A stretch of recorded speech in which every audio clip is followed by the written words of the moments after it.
As many of you know, tonight's program was made possible by the generous support of the New Jersey legislature for the Senator Wynona Lipman Chair in Women's Political Leadership.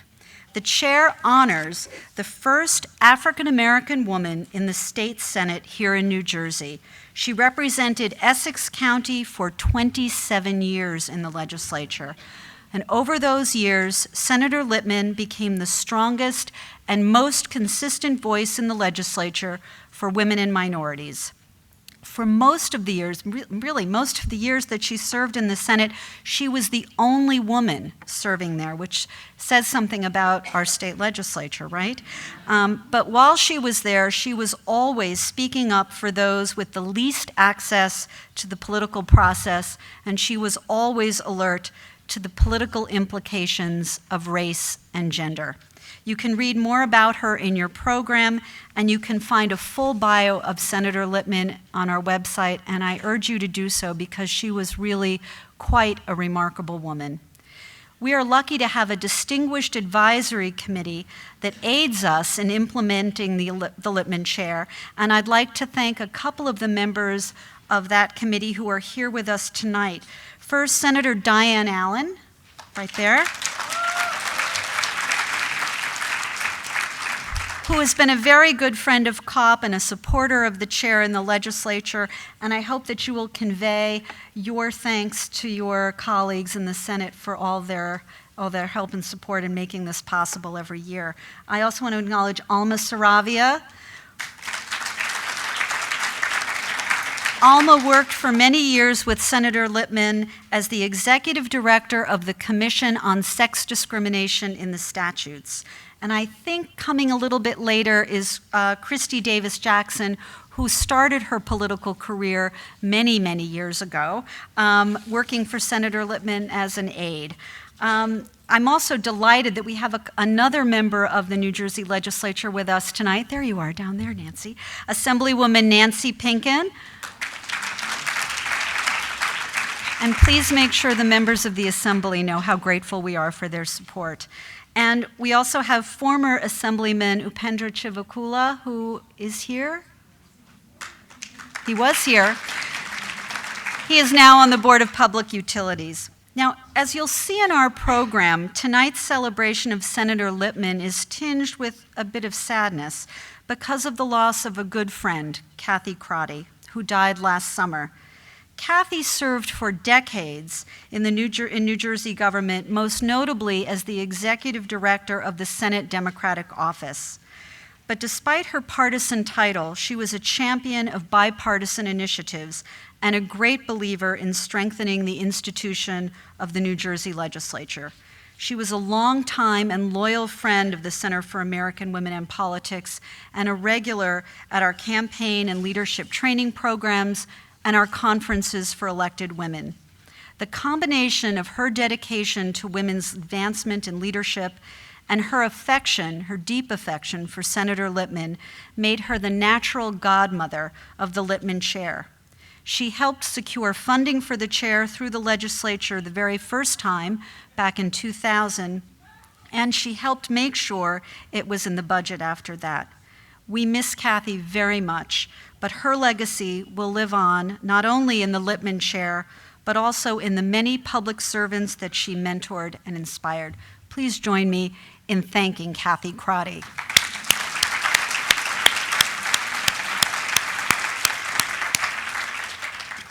Through the legislature's continuing support for the Lipman Chair, we have been able to bring an extraordinary roster of smart and thoughtful women to Rutgers to inspire us, and tonight is no exception. Nia-Malika Henderson is a graduate of Duke University with master's degrees from Yale University in American Studies and Columbia University in journalism. She has covered news and politics for the Baltimore Sun, Newsday, and Politico. At the Washington Post, she was a national political reporter covering the White House and the 2012 presidential campaign, as well as the 2010 midterm elections. She also anchored the Post's Election 2012 blog.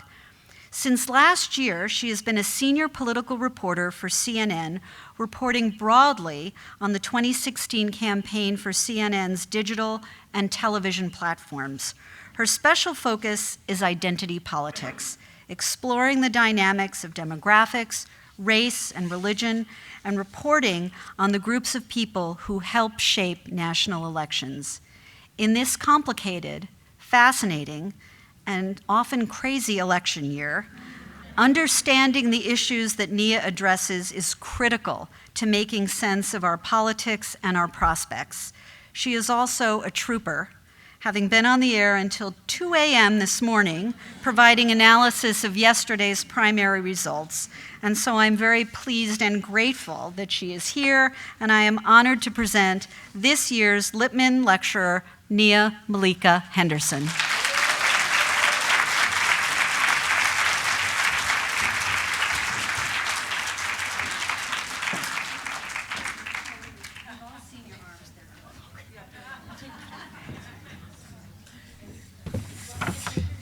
Or I think I can just put it, oh, there is, yeah, I'm just gonna take it off. It feels, yeah.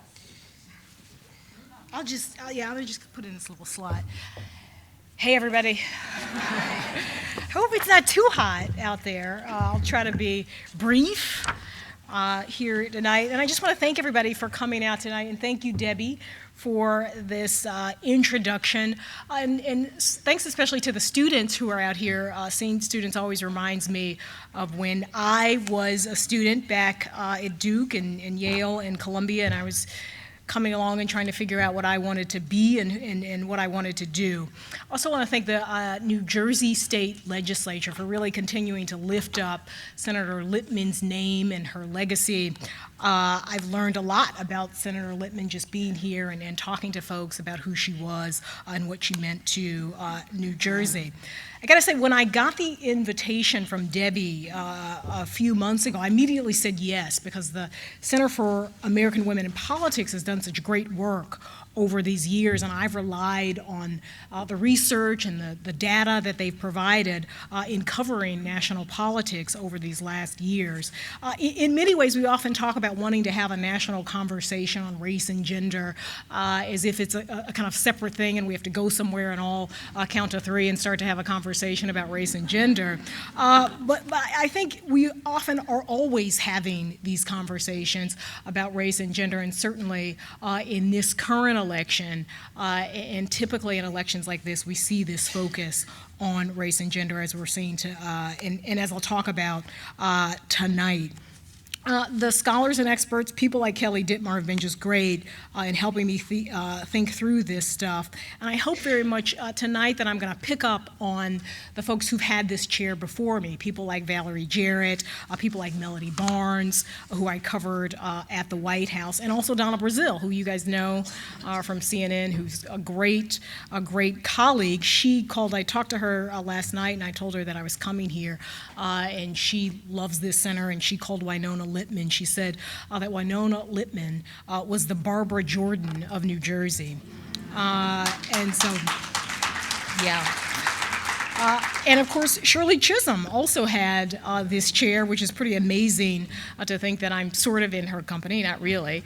And that campaign slogan she had, I mean, I would have loved to have covered her campaign, that slogan, unbought and unbossed. I mean, it's almost like I feel like I should get a tattoo of that or something.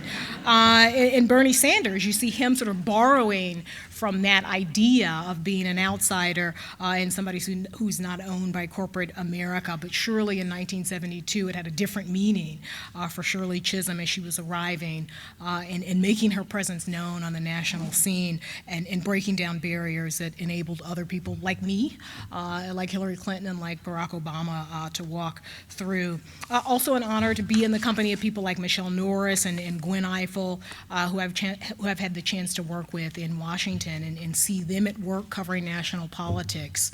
And of course, the reason that we're all here is because of Senator Wynona Lipman, because of her life and her enduring political legacy. One of the great things about me being here in this opportunity is that I've had a chance to really learn about her, read about her in the bio that Rutgers, that the Institute has put together. And there's also this great newspaper article, and you can find it on the web, from the Washington Afro-American, and it's dated January 26, 1971, and it's about her taking the reins of the Essex County government that year. And there she is, there's a picture of her, and she's being sworn in, and she's surrounded by 3 white men who are kind of looking on and certainly taking her in.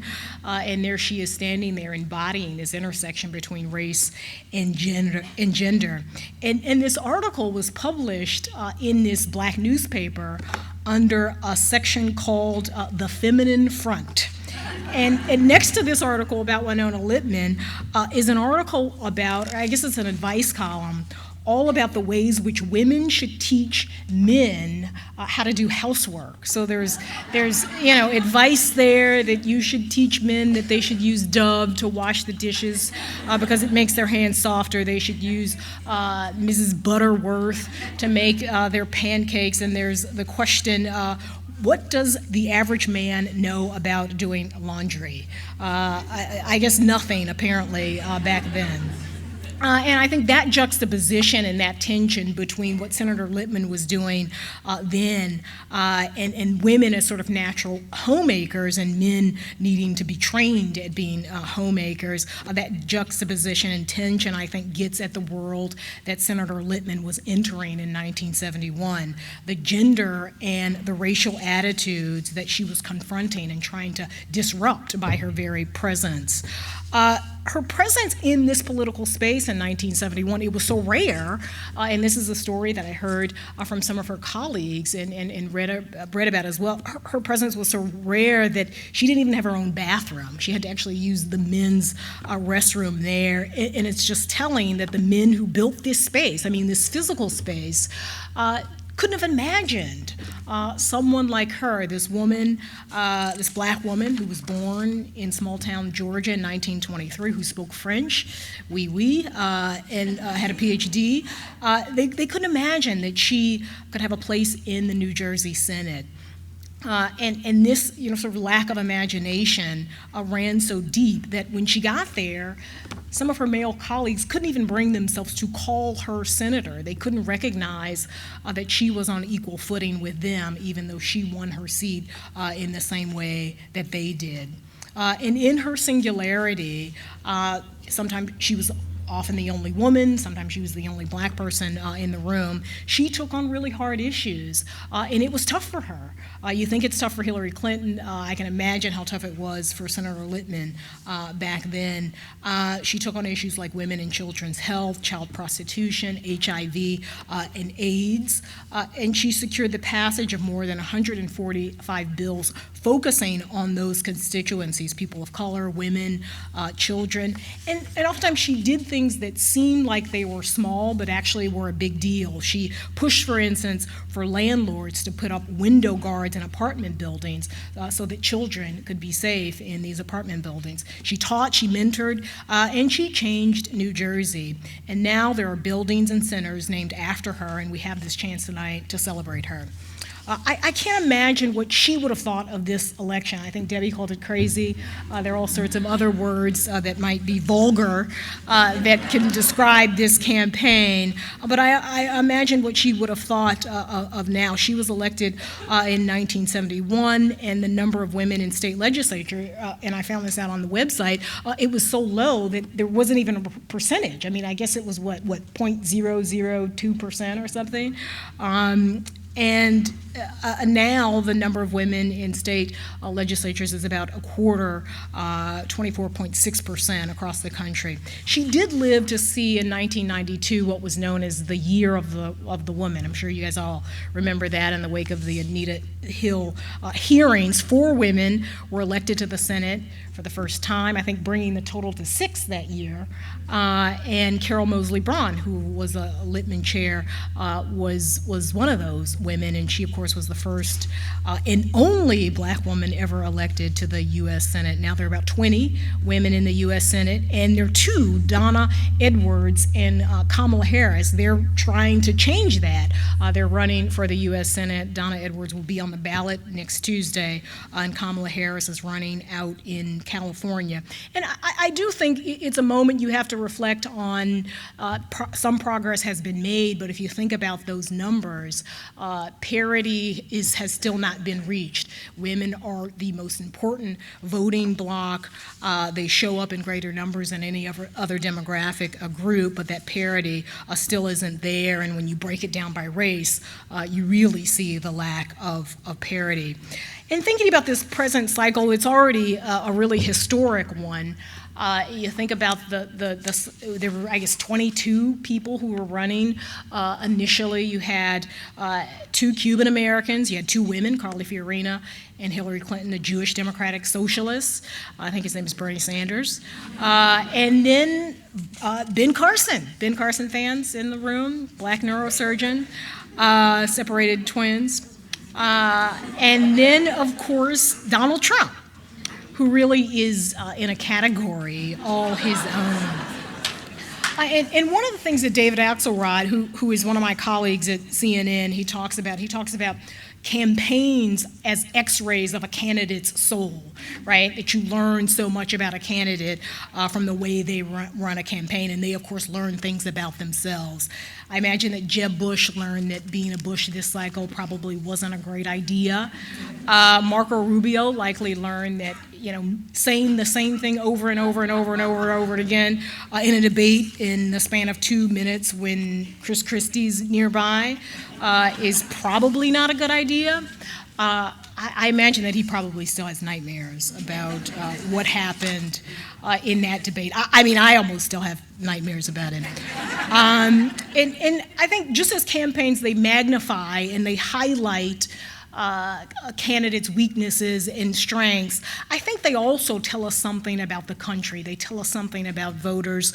They tell us something about who we are culturally. They signal, I think, where we are in any given cultural moment, and they also, I think, reveal who we want to be, who we think we are. They reveal, I think, our imaginations, and they tell us something about our memory and our aspirations. When Donald Trump, everybody knows his slogan, it's on that red hat, he talks about making America great again. He really is tapping into nostalgia, this kind of nostalgia that only certain people really feel, right? When he talks about the sort of again part, it is kind of a look backwards, that when some people look backwards, they don't feel nostalgic. And Hillary Clinton, she kind of offers a corrective. She talks about not making America great again, she talks about making America whole. And in that way, I think she's trying to tap into a different kind of aspiration and acknowledging that the past wasn't so great for a lot of people, and she's trying to point towards a different kind of future and not an invented good old days. And that's kind of what I broadly want to explore with you tonight in thinking about this 2016 campaign, what it's told us about who we are and about our imagination around race and around gender, and sometimes the lack of imagination people have around race and gender, and that's certainly something, that lack of imagination, that Senator Lipman confronted in 1971 and throughout her career. First, to look at demographics, who we are demographically. Demographically, America at this moment is really at a crossroads. It's getting older, and at the same time, it's on its way to becoming a majority non-white nation. If you think 50 years from now, some of you will be here, some of you won't. I probably won't be here 50 years from now. 2065, whites will make up 46% of the population, and African Americans, Latinos, and Asians will make up the rest, meaning this idea of a minority in some ways will be an obsolete concept. And the 2016 electorate will be the most diverse electorate we've ever seen in the history of elections. And for some people, that is cause for celebration. For others, it's cause for some anxiety and some fear. And whoever emerges on the Democratic side, how many people think it's going to be Hillary Clinton? And what about Bernie Sanders? Sanders fans, you still holding out hope? Sanders, yeah. And then on the Republican side, how many people think it's going to be Donald Trump? It's a painful thought for some of you guys. And so whoever emerges, they're going to face an electorate that's 69% white, and 31% of voters will be either African American, Latino, or Asian. John Edwards, who I know you guys remember for different things, he famously talked about two Americas. He famously did other things too. But, and when he talked about two Americas, he really was making an economic assessment. But he was also, in some ways, I think that applies to the political system. And I think right now we're at a point where there really are two very distinct parties. On the GOP side, it's very much dominated by older white voters, and the Democrats, we always hear about this Obama coalition. It's much more diverse. And Obama was able to win in 2012 because he was able to win overwhelmingly among that multiracial coalition. He won 80% of non-white voters and won about 40% of white voters. And that formula was enough to get him pretty much a landslide on the electoral map, and he beat Mitt Romney by 5 million votes in 2012. I think he won by about 10 million in 2008. I think what's been fascinating about this election is that it's really been drenched in identity politics on both sides. It's not just on the Democratic side where they're talking about identity, whether it's sexuality, LGBT issues, or race, or gender. It's also true on the Republican side, and it's very overt. And I think this is in some ways part of a sort of a coda of the Obama era, a kind of bookend of 2008. And first, I want to talk a little bit about race, and I'll start with Hillary Clinton. Hillary Clinton, as you know, won handily last night in New York. Were people surprised by that, or people weren't surprised? Were you surprised by the margin? Wolf Blitz, he's pretending to be surprised. He's not really surprised. Yeah. I mean, I will say I was a little surprised by the margin, right? It was 15 points. I think the Sanders people were hoping that it would be narrow, under double digits.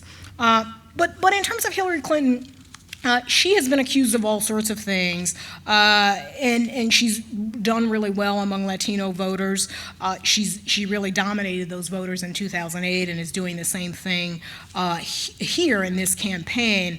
And she's racked up prominent endorsements from Latinos like Dolores Huerta and Julian Castro. So much, and the idea is that Latinos are so important to her electoral fortunes in 2016 if she wins the nomination, that she'll want to have a vice president who's Latino. People think maybe it'll be Julian Castro. Some people think it'll be Tom Perez, who's the labor secretary. So that she is on. That's part of the coalition that she's doing really well with, and she's also doing really well with African Americans, much to Bernie Sanders' dismay in many ways. And she's racked up the endorsements of people like Cory Booker. Obama clearly also seems to want Hillary Clinton to be his sort of heir apparent. He very much sees her as kind of embodying this cultural shift that he inaugurated in 2008 and breaking this barrier. And if you look at what she's done, I mean, one of the first major speeches that she made was on crime, and she was, of course, acknowledging that this is something of a weakness for her because of that 1994 crime bill. And in campaigning in New York, she's often been kind of accused of pandering to black voters, pandering to Latino voters. I think when she panders to Latino voters, it's called hispandering. And that's something that she's been accused of. And in New York, a radio host, and this was as she was campaigning in New York and trying to engage with all sorts of voters, a New York radio host asked her to name something that was always with her, that she always carried in her bag. And like Beyonce, and maybe like some of you guys there in the audience, her answer was hot sauce. She apparently always, does anybody here have hot sauce in them? You got hot sauce. You got hot sauce. And this led to the Fox News headline, "Is Hillary angling to be the first black female president?" So, yeah, I mean, I guess you got Bill, first black president. And her critics have often said that she doesn't really deserve the black vote because of her support for this 1994 crime bill that her husband, of course, signed into law. And she has been shouted down by Black Lives Matter protesters and engaged with them in sometimes tense ways. And Bernie Sanders has also criticized her. He was asked at one of our recent debates for CNN about her use of the term super predator and why he had criticized her. And he basically said because it was a racist term and everybody knew it was a racist term. And still, even given all of this, she's done very well with African American voters. Part of the reason she won last night was because of her overwhelming margins among black voters and Latino voters. And Sanders, of course, has had a different experience with African American voters and Latino voters. To use his words, he says he got murdered in the South because he couldn't attract black voters and because it was a more conservative region in the South. And what's been interesting about Bernie Sanders is that his time on the campaign trail really has been a crash course in learning how to talk about race. Here's a man who's 74. He was born in Brooklyn, marched with Martin Luther King, but as part of his constituency and his leadership in Vermont, he didn't really have many black constituents. I think Vermont is the second whitest state in the country. Maybe Maine is first. Is it, I don't know. It's up there. It's like a tie. And so we asked him, and I was kind of in this debate prep and trying to figure out questions around race, and one of the questions we came up with for one of our debates was asking the candidates about their racial blind spots. And we asked Sanders what his racial blind spot was, and he said, when you're white, you don't know what it's like to be living in a ghetto. You don't know what it's like to be poor. You don't know what it's like to be hassled when you walk down the street or to get dragged out of your car. Needless to say, that didn't really go over well with people, and I think it gets at, again, some of the things that Senator Lipman dealt with in her time, and this is sort of limited imaginations in terms of what people are and what people can be. His conflation of blackness with poverty and whiteness as the opposite, it certainly got him into trouble, that assumption and limited view of what it means to be black and white. And that, in some ways, I think, is the conversation that's going on the left. What's striking about it is it's very much leaps and bounds beyond what we have seen from Obama, certainly in 2008 in that campaign. He very much studiously avoided talking about race and talking about racism specifically. He did give that big speech, which I'm sure you guys all remember, More Perfect Union, in the wake of some of the revelations about his pastor. But as president, he's often been criticized on the left for not talking about race enough, and on the right for talking about race too much. During his first 2 years in office, he talked less about race than any other Democratic president going back to 1961.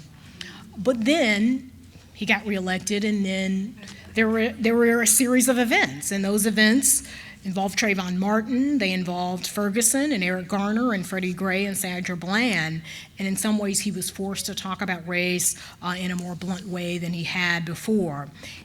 And in this way, I think Hillary Clinton very much is picking up on that dialogue. He has forced the conversation in his second term, and she, in a way, in picking up on his legacy, isn't going in that direction too. So this means that when she took the stage last night in New York, she was quick to say that part of her goal as president would be to tackle systematic racism. This is not a phrase that President Obama has used. It's not a goal that he has set, and it's not really something that he has acknowledged consistently in his presidency. And one of the things that I think you see as a result is really this void was created in terms of race. I think as black leaders, we're very much in a protective defensive mode in terms of dealing with Obama. They were very apprehensive in terms of criticizing him. And I think privately, you talk to some black progressives, and they're disappointed in Obama. They're disappointed that he didn't talk more about race. They're disappointed that he didn't move the needle more on race. And I think one of the things you also see in this Obama era and these closing days is that people feel that race relations have gotten worse. And it's always hard to know, A, what race relations really is. Is it like us all like kumbaya around a fireplace and s'mores or something? But it's clear that if you look back at 2009, January of 2009, there was a poll that showed 79% of whites, 76% of blacks, and 64% of whites felt like, or 64% of Hispanics felt like race relations were fairly good. And you fast forward to now, and 33% of whites, 26% of blacks, and 38% of Hispanics feel the same way. So there's been a dramatic decline in how people actually feel about race. And I think it's interesting. I think if you're a Democrat, if you're African American, if you're a minority, you feel a certain way about race. And then if you are a Republican and white, maybe working class, you feel a different way about race. And that's one of the things that we're seeing in this present campaign on the Republican side. Race has shaped the Republican side in highlighting whiteness as a race, right, in a way that isn't often talked about, and the idea of white grievance politics. And one of the things about this poll about race relations, one of the things that a Harvard researcher found is that at this time, there are some whites who actually believe that anti-white bias is actually stronger and more powerful and a bigger problem than anti-black bias. And I think Trump sort of enters into the scene and is tapping into some of that. But broadly, if you look at the Republican Party, you see a strain of racial grievance politics really coursing through the party over the last couple of decades. Reagan, he coined the phrase welfare queens. Bush, he had his Willie Horton ad in 1988. And this is something that's recognized by the party. In 1995, Ken Mehlman, who was the head of the Republican National Committee, went before the NAACP and actually apologized. He apologized for using the Southern strategy. He said some Republicans gave up on winning the African American vote, looking the other way or trying to benefit politically from racial polarization. He said that he was here to tell them that this was wrong. And this, I think, brings us to Donald Trump. And I think in some ways it's useful to see Donald Trump as the ultimate anti-Obama. He is, I think, seen by some of his voters, his supporters, which are about a third of the Republican Party, he is seen as sort of the antidote and the corrective to this racial barrier that voters shattered in 2008. If you remember, and I remember this because I covered Trump in 2002 when he was pretending that he was going to run for president in 2002, he flew into New Hampshire on his, it was a helicopter, and went around in his limousine and talked to folks. And he was sort of the king of the birther movement at this point. He was saying that he was going to put up money. He wanted to launch an investigation into Obama's past and where were Obama's transcripts.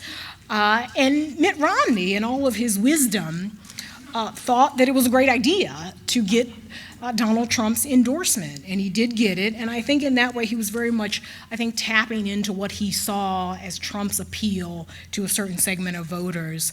And so we see Trump this year in 2016, I think, picking up on where he left off. In calling for building a wall that I guess Mexico is going to pay for, he is really tapping into this resentment of otherized outsiders, and it's very much rooted in economic anxiety and insecurity. And I will say this: I think anecdotally, is that somebody's phone? No, sorry. And I think anecdotally, sort of the idea is it's just white people, it's angry white men, that's the kind of classic Trump voter, and that they're independents and they are just new to the political system and aren't just average Republicans, and just are all white. And I will say, anecdotally, I have talked to African Americans. I talked to one African American voter, a woman, who said she felt like Latino children in her kids' school were taking slots from black kids. And so in that way, she felt like Trump was sort of onto something. I also met a voter who backed Trump. He had been a Republican voter all his life, except he did vote for Jimmy Carter. He backed Romney, he backed McCain. The idea, I think, is that somehow these are new voters. These aren't run-of-the-mill Republican voters, but in talking to voters, these are Republican voters. These are in some ways Romney voters. And I think what Trump is very much doing when he talks about torture, when he talks about banning Muslims temporarily, and even when he talks about bringing back the statue of Joe Paterno, he is promising to restore the old order. He's tapping into the feelings of some people who might not like the fact that Harriet Tubman will displace and replace Andrew Jackson on the $20 bill. In 2020. And it's that old order that makes a lot of people, probably in this room, uncomfortable. And I think it's a lot of fear among some of the Donald Trump candidacy, and even some Republicans are sort of fearful of what a Donald Trump presidency would mean, and it really is this idea of restoring, I think, the old order. It really frightens some people. I recall talking to a black man who was about in his 70s, and he was my Uber driver, and we got to talking about how he landed in D.C., and so he told me a story about growing up in South Carolina in the 1960s. And when South Carolina was where I'm from, he grew up in the 1960s, and he was a sharecropper. And he was working the land for a white family. And one day, the boss's son, a white man, came up to him and was telling him that he had to do some task that he hadn't done. And as he was trying to respond to the white man basically just knocked him out cold. He started to see stars. And when he came to, he started to fight the white man and eventually got the upper hand. He was on the ground, wrestling him to the ground. And his friend who was there said, don't kill the man, don't kill the man. So he stopped. The black teenager did. And after it was all over, the white man got up and said, next time I see you, I'm going to kill you. 2 days later, this black teenager got into a car and left South Carolina and went up to D.C., which is where I met him in the Uber cab.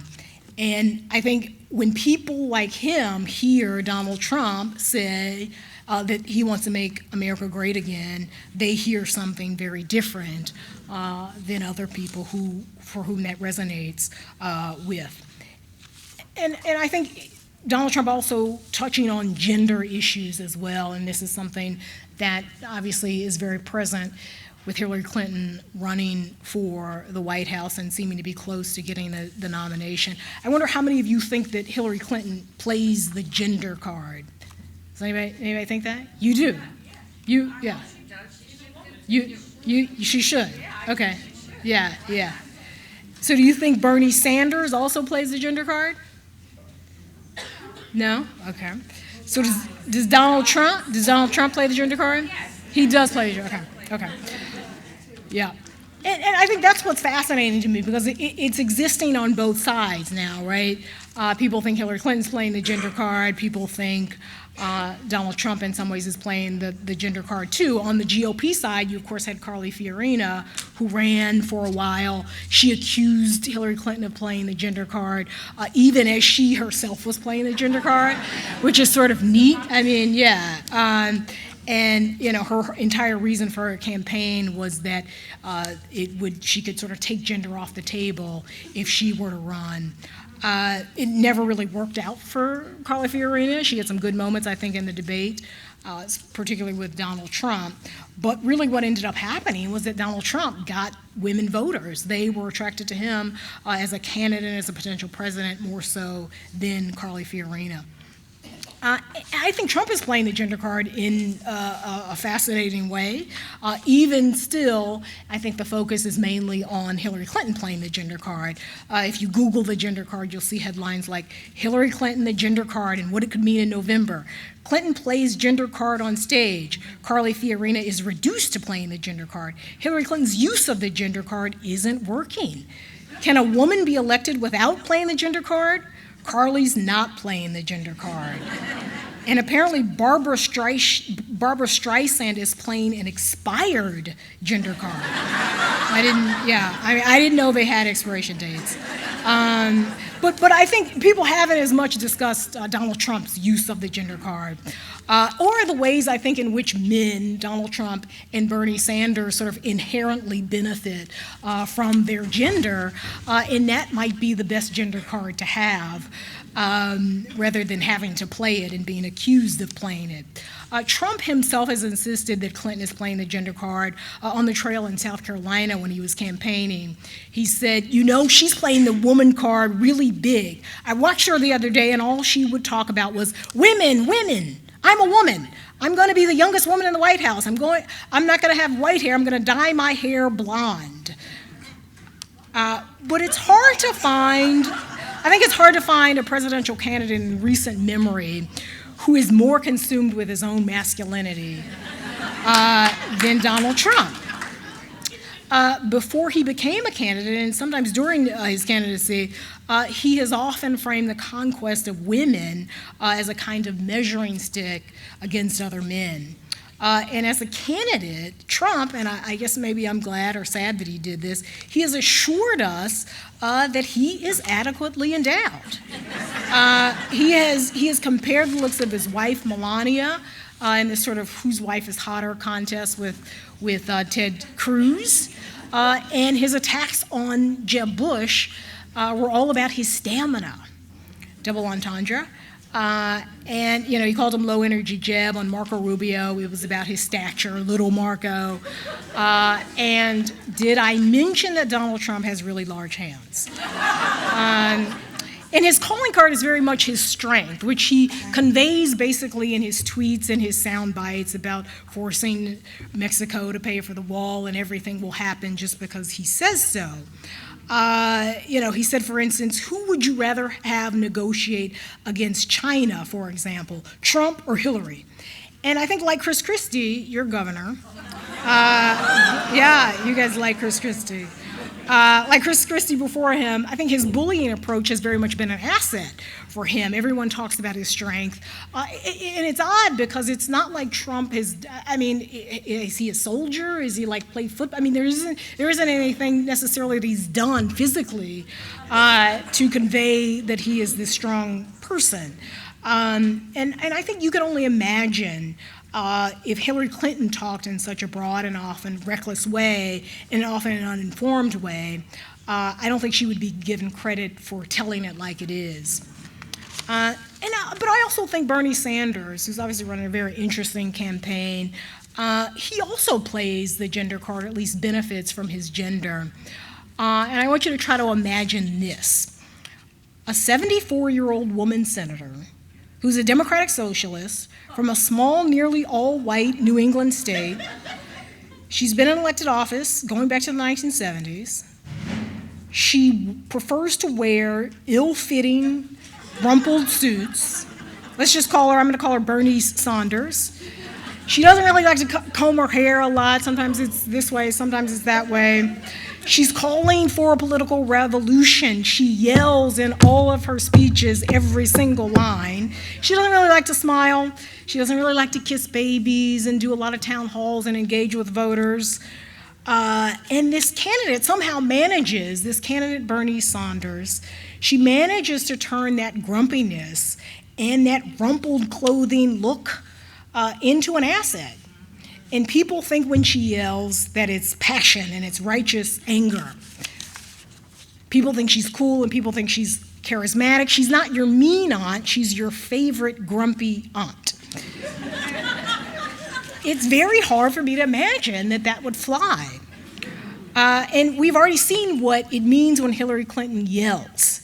People like reporters and pundits, and I've had conversations with people about this. When she yells, people say, why is Hillary Clinton yelling? It's not a critique that is often levied at men. And we've seen what happens when she doesn't smile. People, reporters and pundits, they actually ask her to smile more. And in some ways, I think Carly Fiorina faced that same critique. Yet for Sanders and for Trump, the yelling, the bombast, the anger, the sort of mean looks, it's all a part of their charm, and in some ways, it's part of their qualifications, and it's proof that they are serious, it's proof that they are strong.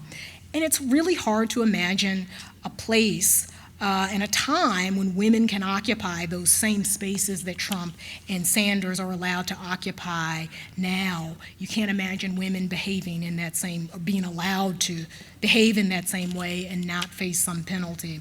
Lipman, she broke barriers in the 1970s that brought us to this moment where Obama could run and win and Hillary Clinton could run and be close now to clinching her party's nomination. I think 4 years from now, in another presidential campaign, we'll see these topics of race and gender, they'll all play out again. And we'll all be different then. Hopefully we'll be poised to make more progress, candidate by candidate and election by election.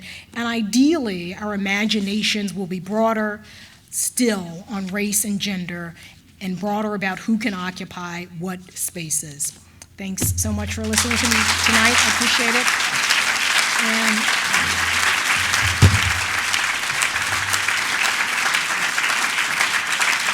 it's really hot. People are hot. Thanks. Thank you, thank you. So I want to take people's questions. Do people have questions? Yeah. If you want to queue up or if you have a question, please come forward. How are you doing? It's good to see you. She was you were at Duke, right? Vice President Dickerson. It's good to see you.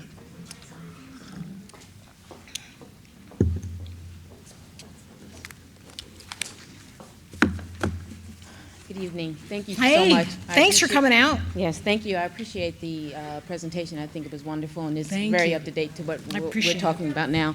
My name is Dr. Lena Gould. I'm the founder and CEO of the Diversity Nurse Anesthesia and Mentorship Program. But I wanted to ask you a question about Hillary Clinton. Yeah. If she is elected, someone has to pick Supreme Court justice. Right. And I was wondering what do you think about if she would think about selecting someone as black woman Ketanji.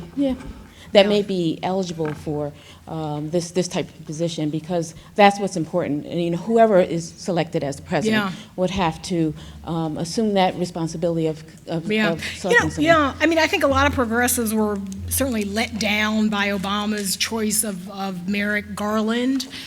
Because of his sort of centrist record, and I think some of the names that were floated, and I admit I'm not as fluent in this, but some names of black women, I think Ketanji Brown, that was one that was floated. I mean, it'll be interesting to see if it's a Hillary Clinton presidency, which, I mean, we're a long way from there. Does she want to just have Merrick Garland go through and stay with President Obama's pick? I imagine she probably would. If you get a Sanders presidency, he's already said, no way, Jose, on Merrick Garland. But again, I think a lot of progressives think this was a missed opportunity for Obama, who could have really energized progressives around a Supreme Court pick that they really liked. But again, I think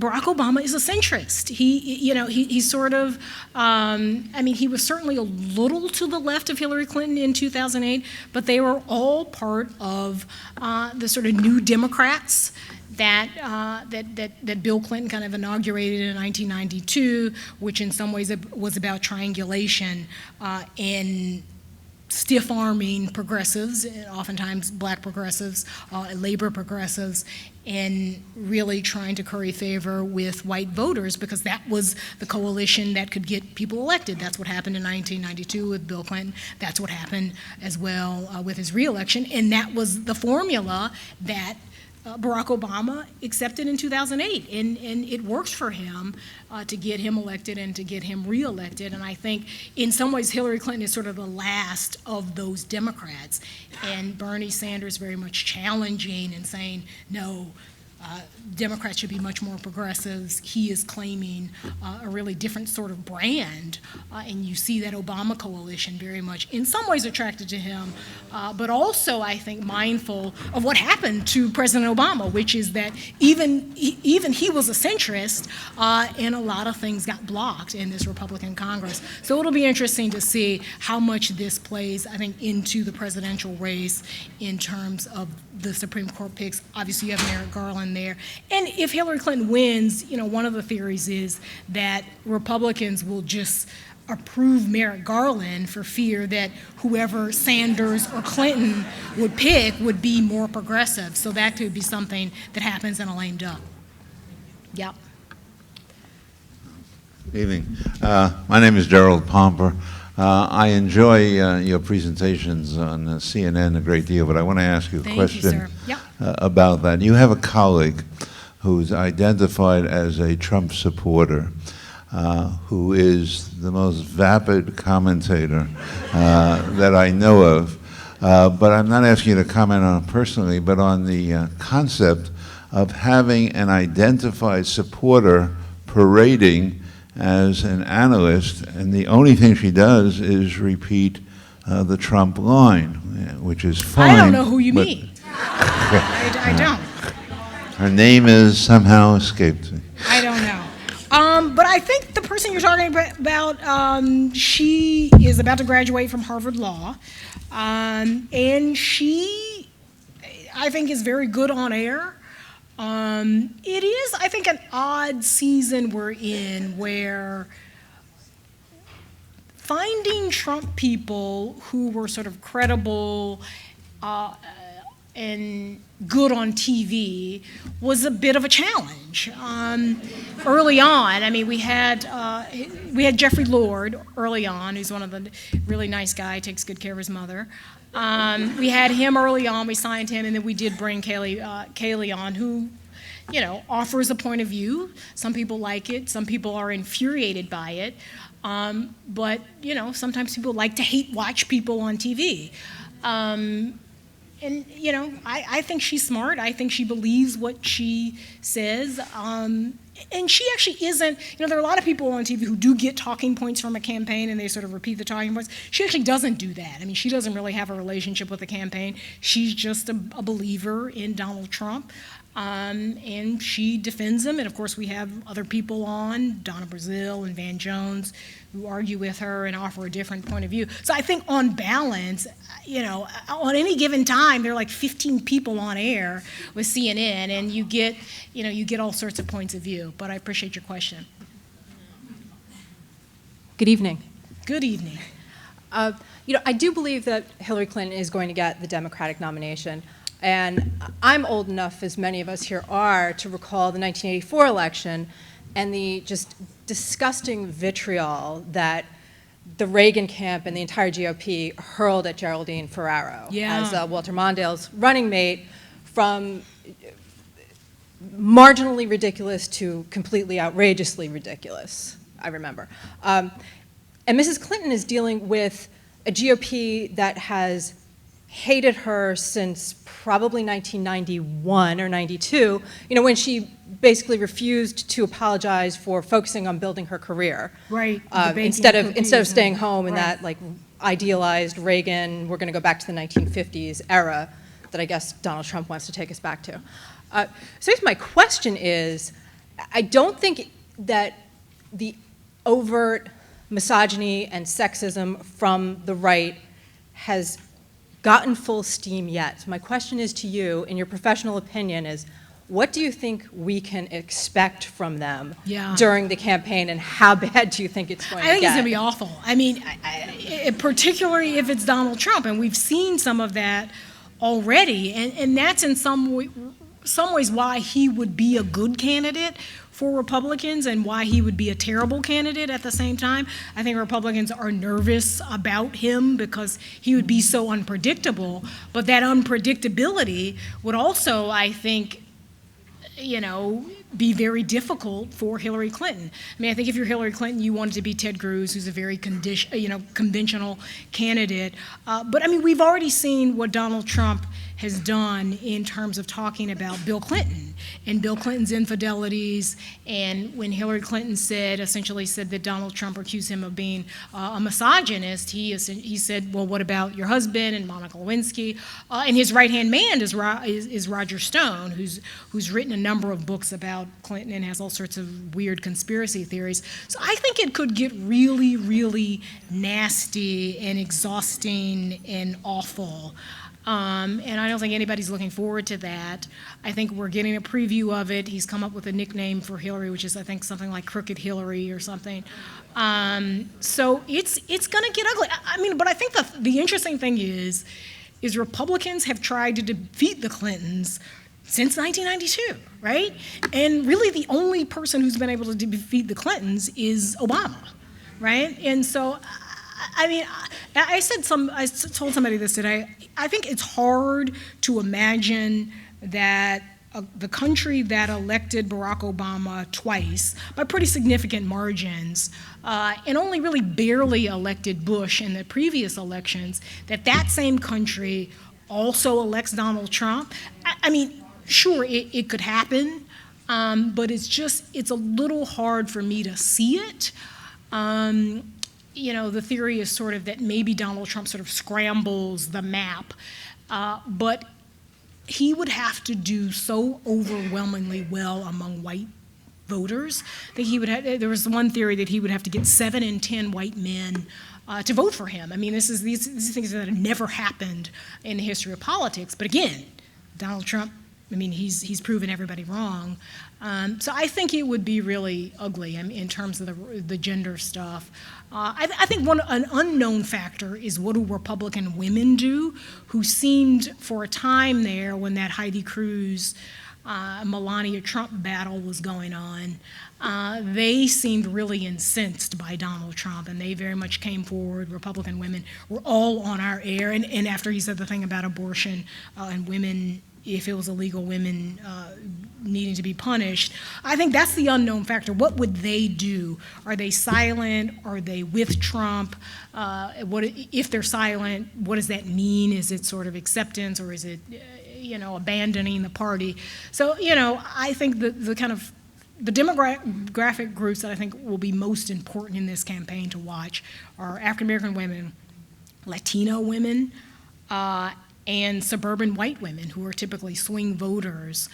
What do they do? Obama lost white women, he lost white men. In most polls, Hillary Clinton does much better in hypothetical matchups between Trump. Bernie Sanders does even better. So it's, I'm, resting up and praying right now, because I mean, it's gonna be really nutty and I think unexpected. Well, first I'd like to thank you for coming to speak, and I'm also very honored and privileged that I was able to hear you tonight. But my question pertains to something that I studied in my AP Gov class with regards to path dependency. Mm-hmm. And so I'm wondering that as a Madam President supporter myself, I'm just wondering how much Hillary's past scandals, emails, 1984 crime bill, how much has that really swayed her accumulation of the voters and her campaign going forward? And also something that I've seen since I'll be able to vote this upcoming election, which is very important to me. Nice. Very good. Is just that a lot of the students in my school have been more focusing on the idea of having an outsider as the new, electorate, the new presidential candidate. And I guess I sort of see it as to me, having a woman who's been in politics for maybe 20 or more years as First Lady of Arkansas, Senator of New York, and then Secretary of State, that's power in itself. Right. I can't seem to understand why many students have been drawn so heavily to other candidates who don't I guess, give off that same power. No wonder you have to speak up. No wonder you get charged for so many scandals. Anyone would if they've been 20 or more so years in politics. Right. That's interesting, yeah. I think a lot of Clinton's troubles are sort of, the phrase is they're baked into the cake, right? People know about these scandals, and I sort of put scandals in quotation marks there, whether it's Benghazi, whether it's the emails. You do see some of that in terms of her trust numbers, but in fact, her trust numbers were pretty low in 2008, and she still did pretty well in that race. She actually got more votes than President Obama. I think voters make up their minds about what candidates they like. It's based on all sorts of things. And sure, some of that has to do with perceptions around gender and perceptions around race. I think if you're Hillary Clinton, I think she is often underrated. I think she's done much better than people give her credit for in terms of this campaign. And I think in some ways it's sort of a media thing where we kind of have to, not pretend, but we kind of have to make it more interesting than it actually is when I think, is that on tape? I hope not. But yeah, I think Hillary Clinton, I wouldn't want to face Hillary Clinton. Given her, as you said, her record, her knowledge of politics, I think she's going to be a pretty formidable candidate. And we'll just have to see. I think in some ways at the same time, it's such a divided country, right? Almost any generic Democrat will get 47%, any generic Republican will get 47%, and then it's a fight around the margins in those swing states. But it's hard to know why people have. I'm always struck by the sort of visceral hate of Hillary Clinton. I don't really get that. Partly it's because I'm not sort of engaged in politics in the way that voters are. But that does seem to be maybe driven by some gender and some sense of she's just been around a long time and has accumulated a lot of scars and baggage and enemies. But again, I think you get to the general election and it's sort of, you press the reset button and you're looking at a very wide pool of voters. But so far, I think in this campaign, in terms of the ground games she has in all of these different states, I think she should feel pretty good, and Democrats at this point should feel pretty good. Thank you. I wanted to ask you about your thoughts on the relationship between the masculinity issue and enthusiasm for guns. Yeah, no, that's interesting. It's funny. I grew up in the South, and so I understood guns in sort of not a political way.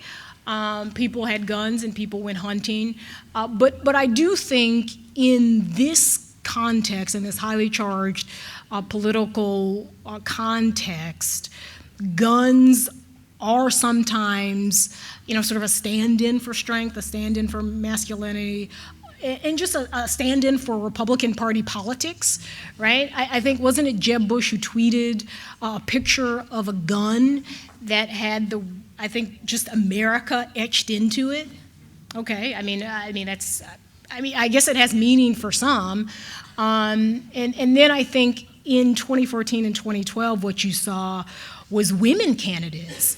You always had this trope of male candidates going hunting, right? And Mitt Romney sort of screwed it up because he's like, yeah, I hunt all the time for varmints, right?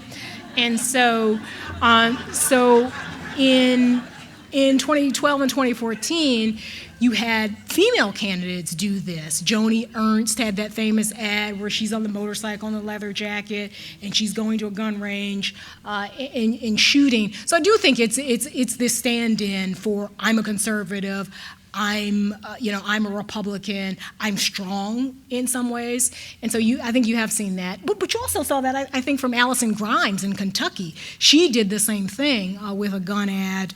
And so it's obvious, for her, it's basically saying I'm a different kind of Democrat. I'm, sort of loyal to our roots in Kentucky. But yeah, I do think there is a subtle link in terms of masculinity, but also kind of a stand-in and a signifier for just Republican Party and conservative politics when it comes to guns. And also, some people just like to hunt. Hi, my name is Angelica Ashford, and I also would like to thank you for being here with us tonight. Thank you for coming out. And giving us your wisdom, which I respect. Such as it is. My question is actually twofold. Yeah. The first part has to do with the concept of feminism and the point of feminism. Right. I have been a politically active feminist since I was 16 in the 1970s, and I marched for ERA and VAWA and campaigned for pro-woman candidates. So if the point of feminism is to eradicate sexism and gender as a factor in choosing our candidates, would you agree that that means that the point of feminism is to progress toward a more egalitarian society? The second part of the question is, if you agree with that, what is your take on women who support Bernie Sanders and the current allegation making the rounds that women who support Bernie Sanders are inherently sexist? Right. Is that an allegation going around? I guess, yeah, Madeleine Albright, the famous quote about special place in hell if you vote for Bernie Sanders or something like that. I think it's complicated. Women, I met a lot of women on the stump in Iowa and New Hampshire, and these were white women who voted for either Edwards or Hillary Clinton in 2008 and voted for Sanders this time. And I think one of the things that's happening is that a lot of those white voters who were making a choice between a black man and a woman in 2008 are now making a choice and made the choice for Hillary Clinton, went with the white woman over the black man. And the choice now is between a white woman and a white man, and a lot of those voters who chose the white woman in 2008 are choosing the white man now. And who knows why that's happening? I mean, some of it is people feel like Bernie Sanders is more aspirational. They feel let down by President Obama. They feel like he wasn't progressive enough. And some of it is maybe they feel like Hillary Clinton is pandering to the Obama coalition too much, and maybe they have anxieties about the place of their issues in Hillary Clinton administration. But I think Hillary Clinton always has had this complicated relationship with feminism, with gender, and I think one of the ironies is you have particularly a lot of young women voters who are voting for Bernie Sanders, and you ask them, oh, what about a woman president? And they sort of say, oh, well, we're going to get a woman president at some point in our lifetime, okay. And they sort of don't realize that part of why they can even imagine that is because of Hillary Clinton and what she was able to do. So, I mean, there is that, I think there's that irony. But listen, I think people who are voting for Bernie Sanders now, the sort of Bernie or bust movement, I think at some point the party will come together, it'll be kumbaya, and Hillary Clinton will get most of those voters. Thank you. Thank you.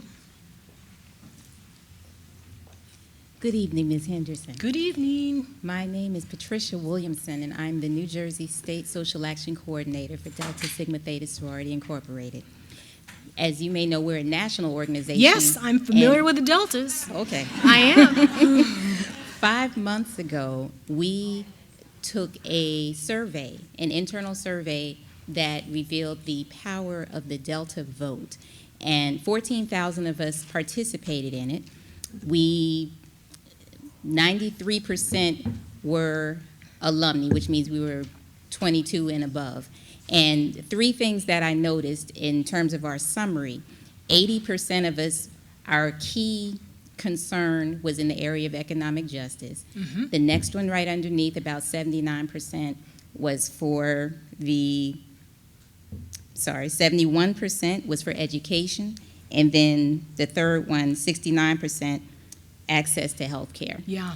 I wanted to ask you, in terms of what you've seen professionally, what you've seen in terms of the power of the black woman vote. Because right, 14,000, as far as we've seen, we haven't seen survey of that size. Yeah. And not just in Delta, but outside for Black women. And we Right. just like to hear your take You on know, that. in terms of Democrats, there is no constituency more important than African American women. It's just true. I mean, if you look at Barack Obama in 2012, if he doesn't get any Latino voters, he still wins, right? Most of the share of his victory came in swing states and was powered by African American voters in states like Ohio, Pennsylvania, Michigan, Maryland, states like that. And the African American vote is powered by Black women. Black women are the most reliable Democratic constituency. Something like 96% or 97% of Black women voted for Barack Obama. I think for Black men it was something like 87%. And if you look in South Carolina, I mean, Black women were making up 30 to 40% of that electorate in states like South Carolina and Mississippi, and were voting for Hillary Clinton, 90 to 10 or something like that. So I think it's enormously powerful. I think Hillary Clinton obviously knows that. One of the first speeches she gave, and you probably know this, was at the DST convention in Washington, D.C. A lot of her friends are Delta. She was very close to Stephanie Tubbs Jones. Yeah, Stephanie Tubbs Jones, who died in 2008. So she knows this. She's surrounded by a lot of Black women, a lot of her top advisors, people like Maya Harris, who've done studies about how you target African American women, and saying that you have to specifically target them. One of the theories is, all women are women and they care about things in the same way. But this woman, Maya Harris, who's a policy advisor and sister of Kamala Harris, who's running for Senate in California, she's done work about how do you specifically target and talk to African American voters, and maybe she's the one who said, Hillary, put hot sauce in your bag. I don't know. So yeah, I mean, I think it's, you guys are incredibly important, certainly to Hillary Clinton's fortunes, and I think the fortunes more broadly of the Democratic Party. And I think that's one of the reasons Bernie Sanders has had such a tough time, because he hasn't really been able to unlock African American voters, and the gatekeepers of that vote really are African American women. And I don't think he's going to be able to change that. He does a little better among African American men.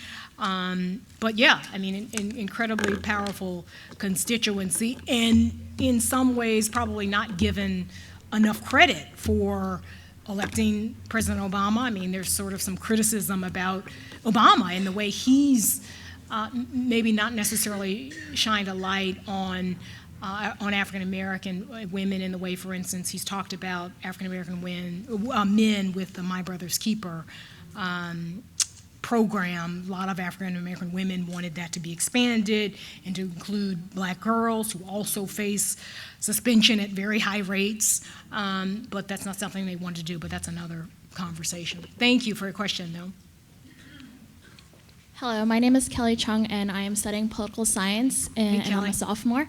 I have two questions. The first one is, I have some peers who ask me how gender typecasting and feminism can go together, because feminism talks about like your unique identity and trying to find equality, while gender typecasting is you're falling under a stereotype and you're trying to find benefits, like trying to gain voters, or that's what my friends are saying. I think the two can coexist, but do you believe that the two can coexist, or do you believe they are kind of? You're very smart. Let me see. I'm not sure I follow. So gender typecasting is courting women. Explain it again. I'm a little slow. I believe I was against gender typecasting. I don't think like women should want to, because Hillary in 2008, she had the very short cut hair, the suit, pants, but now she's starting to wear a tunic that's longer, so it kind of appears like a dress, but she still wears pants, and her hair is much longer. Is that why she's doing that? That's what I assumed, because a lot of people criticize her being a little too manly, so now she's trying to say that she's a grandma, she's a mother figure. I think Hillary Clinton is just putting on clothes. Like, I don't know that, I don't know that she's, I don't know that she's sending signals with her tunics. And I don't think, the issue is when Hillary Clinton talks about her grandmother, I don't know why we assume she's playing the gender card. Like when Mitt Romney talked about I think he has like 57 grandkids. No one said, people just said, oh, he's a great grandfather. So I think, I think Hillary Clinton's just talking. Oftentimes she's talking about women's issues, partly because she's a Democrat. Barack Obama talked about women's issues too. I mean, that wasn't necessarily him playing the gender card so yeah, I mean, I just think, Hillary Clinton has blonde hair or she has a bob or, I don't think it's her trying to send signals or look more feminine with the tunic. I never thought of that. I mean, I don't like tunics, but, if she likes tunics, she should wear tunics. And I was inspired by my women studies in America. Yeah. And I ran for a student government position and Nice. was elected. And, Yay, congrats. Thank you. Yay, yay. Thank you. And we had a speaker named Martha McKenna. She was a director for Emily's List, and she inspired me too. And I actually ran, and she told me that all women should look into a mirror and tell them like I should run for president. And I want to say you should run for president. Oh, that's very sweet. That's very sweet. Thank you. Do you have any plans in the future for running for a position? No. I'm too busy with CNN. Yeah. Thank you. Thank you. Good luck. Hello. Hey there. Thank you so much for being here. I really appreciate it. So my name is Jessalyn Daniel, and I graduated from Rutgers in, I believe, 2010. Okay. Can you speak up just a little? I can't really hear you. Yeah. Great. So it's always a pleasure to be back on campus, and mostly under these circumstances. So my question really is a reflection in terms of how some of the questions are proposed. I understand that there is a conversation about race and the race card and the gender card, but at the same time, we constantly hear people talking about white votes, Latino votes, and black votes. So we never really try to search beyond that into our common humanity. So it's very unlikely that we can separate one thing of the other when we really understand each other, when we divide things rather than unite them.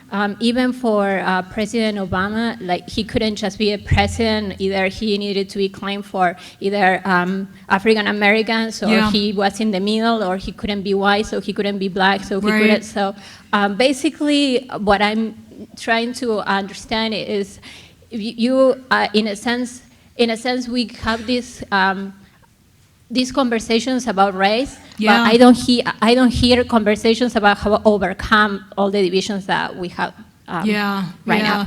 No, I think it's a fair point. I mean, overcoming. I'm going to put my shoes back on. Overcoming, sort of the original stain of slavery, right? And that, I mean, we're talking about these issues because this was, how America was founded along these racial and class and gender lines, and it's incredibly hard to overcome them. And, I think for a moment, people thought, for instance, with Jesse Jackson's campaign in 1988, that there would be a moment where you would have white working class voters and black working class voters and Latinos really come together and push for a Jesse Jackson candidacy. I think that's in some ways Bernie Sanders' dream too, of a political revolution, that he can get conservative white voters, he can get black voters, he can get women, he can get. And it just hasn't really happened. But I think you're right. There is a sort of common humanity, a common focus, and a common need for healthcare, for economic security, for national, sort of security. And I think in some ways you're right. I wish that we would sort of talk about people in a more collective way. But it does just so happen that there are these divisions, and people experience them, and people feel them in their daily lives, and so we talk about them, and I also don't think talking about them necessarily exacerbates it, right? I don't think we're causing sexism or racism by talking about race and sex.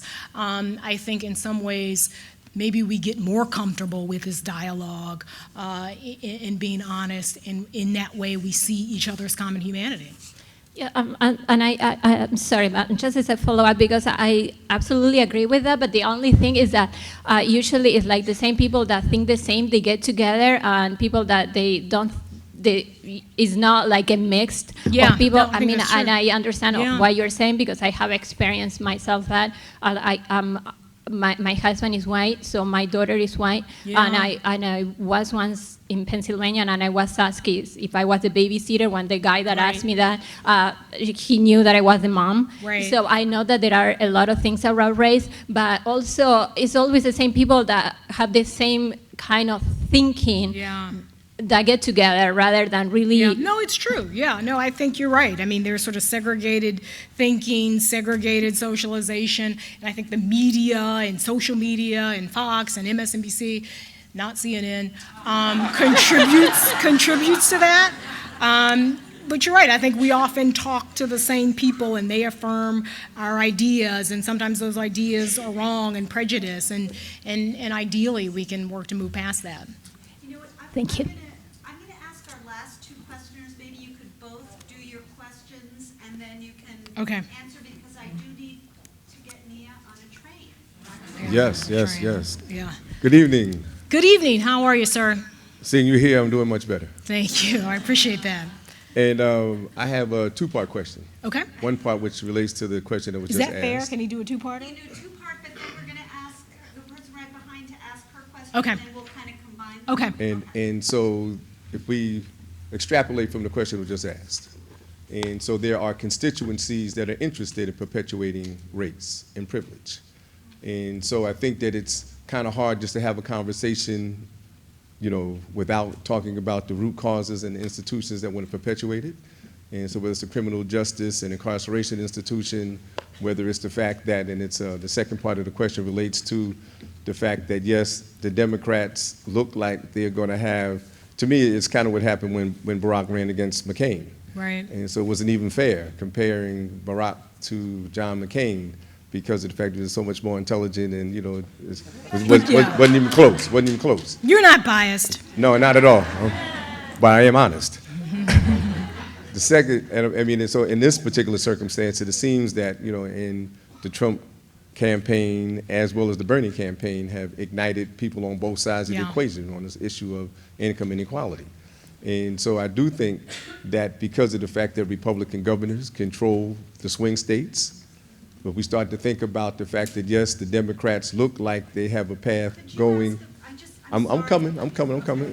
Looks like the Democrats have a path to the White House. Right. But I do think that there's going to be some obstacles in terms of the Republicans putting some roadblocks into with the border restriction laws and all those kind of things. I think, it's going to be tough. I think we're a divided country. The parties are very much at odds. They represent very different constituencies. So, I think as I said before, I think generic Democrat, generic Republican, you sort of show up and you get 47%, and then you fight over the rest in these key swing states. So I think it's going to be a knife fight in a phone booth, and so and in some ways, that's what we've seen, and it's sort of getting increasingly nasty, and I think this campaign is going to be pretty nasty and closely fought. Yes. Hi. So I'm in 8th grade. I'm here with my mom. Oh, thank you. Politics are big in my family. Yay, thanks for coming out. I appreciate that. You sit down at the dinner table. So Great. And I realize, because I am in 8th grade and I'm around a lot of developing kids, that gender roles are really prevalent, especially in school. You see me, you see that I have short green hair. Right, it's and awesome. Thank you. I've been asked questions by my fellow male peers. Oh, does that mean you're a lesbian? Okay. Gender roles, do you think, my question is, do you think that with the upcoming election, whoever is elected, do you think that will impact gender roles in any way, like that, whether it's like typical housewife person or that most girls are put off by their male peers to go into STEM careers, like things like that. Yeah, you know, I mean, I think, I mean, I think we've seen some of that. I mean, sort of the test case is Obama, right? And this idea that all of these kids, black and white and Latino and Asian and gay and straight, have grown up, and the image in the White House has been of a black family, right? I mean, it's really a radical idea, right? And even sometimes I go into the White House or I see Obama's press conference, and it's still sort of shocking. I mean, sometimes it's like, oh yeah, there's Obama, but other times it's like, wow, we Americans really did that. And so I think it would be the same for Hillary. I think sometimes with Hillary Clinton, because she's been around so long, I think we miss what a radical idea it would be to have a woman in the White House, and what that would mean in terms of really challenging some of these gender roles that kids learn early, right? They learn them early because of, you know, you're a princess and you see Elsa on that movie Frozen, and they're girls' toys and they're pink, and there's boys' toys and they're G.I. Joes or whatever. So, you know, I think we will have to see. I think we've seen some of it with Obama in this heightened conversation around race, and I think you would see the same thing with Hillary Clinton. Thank you. Thank you. Good luck. Thanks, guys. Yay, I'm done.